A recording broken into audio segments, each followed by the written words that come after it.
네, 여러분 안녕하십니까? 2023년 5월 30일 코멘트입니다. 즐거운 연휴를 보내셨나요? 한국의 누리호 발사 뉴스가 나온 지 얼마 안 돼서 북한도 31일 0시부터 11일 0시 사이에 인공위성을 발사한다고 일본에 통보를 했으며, 그들이 통보한 그 예상 낙하 지점을 보면 이전의 거리보다는 좀 더 멀어졌고, 따라서 출력이 좀 더 강해진 것으로 볼 수가 있습니다. 그리고 아주 좋은 소식이 나왔죠. 2023년 국제탁구연맹 여자 복식에서 한국의 신유빈 선수와 전지희 선수가 준결승에서 세계 1위인 중국팀을 이기고 결승에 갔지만 아깝게 은메달을 땄습니다. 이것은 한국의 현정화 양영자 선수가 여자 복식에서 금메달을 딴 이후 36년 만에 한국 선수들이 처음으로 메달을 딴 것이고, 이 전지희 선수는 2011년 중국의 허난성에서 귀화를 한 선수입니다. 네, 이들의 사진은 저희 카페에 붙여놨습니다. 또한 세계적인 신용평가기관인 무디스가 한국에 대해서 발표한 보고서가 나왔는데요. 거기에 보면 저출산과 인구의 고령화로 인하여 한국의 생산 가능 인구수는 2020년부터 2040년 사이 20년간 24%가 하락을 할 것이며, 이번 1분기의 출산율은 0.81명으로 분기별 역사상 최저치를 기록을 했으며, 한국의 총 인구는 2060년에는 4,262만 명으로 축소가 되며, 이런 상황이 지속이 되면 한국의 경제 성장과 부양할 인구의 증가로 인하여 경제도 성장이 2%에서 머무를 것으로 보인다고 했으며, 올해 출생률도 작년에 0.78명보다 더 내려올 것으로 보인다며, 향후에 생산성의 향상과 노동층에 대한 지원 등의 균형을 맞추기 위해서는 적극적으로 젊은 외국인 노동자의 이민을 장려해야 한다고 했습니다. 이것은 비단 한국만의 문제는 아니겠죠. 근데 이제 미래를 위해서 우리도 고민을 해야 할 시기인 것 같고요. 위에 적었던 탁구에서 중국에서 귀화한 전지희 선수가 은메달 딴 것도 비슷한 맥락으로 보시면 될 것 같습니다. 그리고 윤석열 대통령은 어저께 세계에서 날짜 변경선에 가장 가까이 있어갖고 일출 시간이 제일 빠른 나라죠. 키리바티라는 나라와 최근 중국이 힘을 쏟고 있는 파푸아뉴기니아 등에 있는 태평양의 섬나라의 국가들과 정상회담을 한다고 발표했습니다. 그리고 어제 니케이 225 지수는 미국의 부채한도 협상에 대한 낙관론과 엔화의 약세에 힘을 입어 1990년 7월 이후 최고 수준인 31,560.43엔까지 상승을 하고는 하락을 해서 31,233엔 33.54엔으로 끝이 났고요. 주로 반도체와 AI 관련주들이 많이 올랐습니다. 오늘 오전도 상승하면서 시작을 했습니다. 일론 머스크는 이번 주에 중국을 방문해서 고위 관리들을 만나고, 아직 누구랑은 밝히지 않았습니다. 상하이 공장을 방문한다고 했고요. 중국은 한국과 반도체에 관한 협력을 강화해 나가기로 했다고 발표했습니다.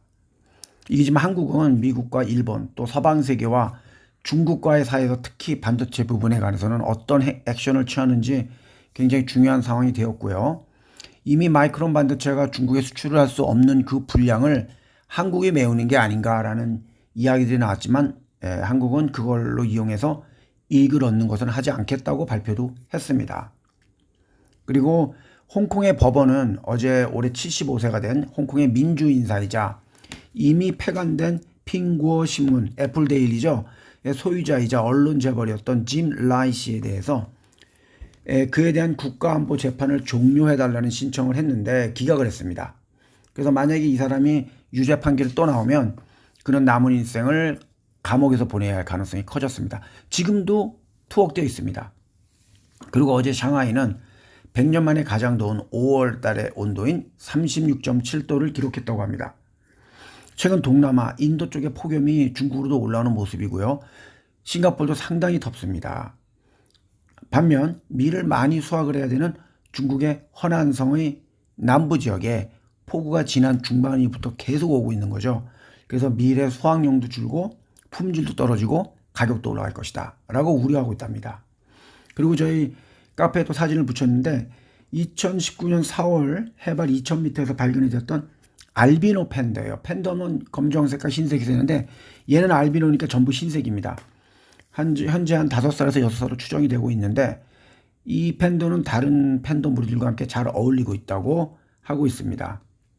그리고 싱가포르 정부는 74년에 설립이 된 싱가포르 정부가 100% 지분을 갖고 있는 지주회사죠. 그러니까 이 지주회사인 테마섹이 자기 밑에 회사들을 통해서 투자를 많이 하고 있어요, 전 세계에.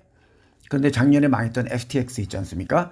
거기에 투자를 해서 큰 손해를 끼쳤기 때문에 고위 경영진과 투자 담당 매니저의 보너스를 축소한다라고 발표했습니다. 그리고 일본의 기시다 총리의 장남인 32살 기타 쇼타로 씨가 작년 10월에 총리 정무 비서관으로 발령이 났어요. 근데 작년 말에 그 사적인 망년회 파티를 공간에서 한 거예요. 그래서 해외 내빈들도 초대하고 막 공적인 장소에서 막 멋대로 사진 찍고 이런 게 밝혀져가지고 경질됐습니다. 8개월 만에. 그래서 6월 1일자로 사직한다고 합니다. 이게 정치하는 사람들은 먼저 수신제가 한 후에 그리고 치구평천을 해야 된다는 것을 다시 일깨워주는 사례라고 봅니다. 그리고 최근 남진아 해상에서 중국의 남하를 대비한 일본과 필리핀과 미국의 그 합동 군사 훈련도 있고 그렇거든요. 그러다 보니까 중국이 이제 미국에 싱가포르에서 국방장관 회담을 하자는 그 백악관의 요청을 중국은 거절했습니다. 그리고 스웨덴하고 튀르키예 외무부 장관은 스톡홀름에서 스웨덴의 나토 가입에 대한 논의를 하기 위해 곧 만날 것이라고 하네요. 4월에 핀란드는 이미 가입이 되었는데 여전히 스웨덴의 나토 가입은 이 튀르키예하고 헝가리의 반대로 이루어지지 않고 있습니다. 그리고 일요일에 있었던 스페인의 지역선거에서 총리는 자신의 당인 사회당이 패배를 크게 했습니다. 그래서 7월 23일 날 조기 총선을 한다고 발표를 했습니다. 그리고 프랑스 정부는 2024년 파리올림픽에서 일회용 플라스틱 용기 사용을 금지시킨다고 했고요. 내년 미국의 대선을 앞두고 정치 전문가들은 AI가 만들어낼 수많은 가짜뉴스, 또 그리고 그거를 진짜로 믿는 수많은 우매한 대중들, 여기에 따라 선거 결과가 바뀔 수도 있는 그러한 것에 대해서 상당히 우려를 하고 있습니다. 이 AI가 만들어낼 가짜뉴스, 가짜 처방전, 가짜 논문, 이러한 것들을 어떻게 관리하고 어떻게 통제할 것인가가 상당히 큰 문제라 볼 수 있습니다. 네, 오늘도 즐거운 하루가 되시길 바라며 또 연락드리겠습니다. 감사합니다.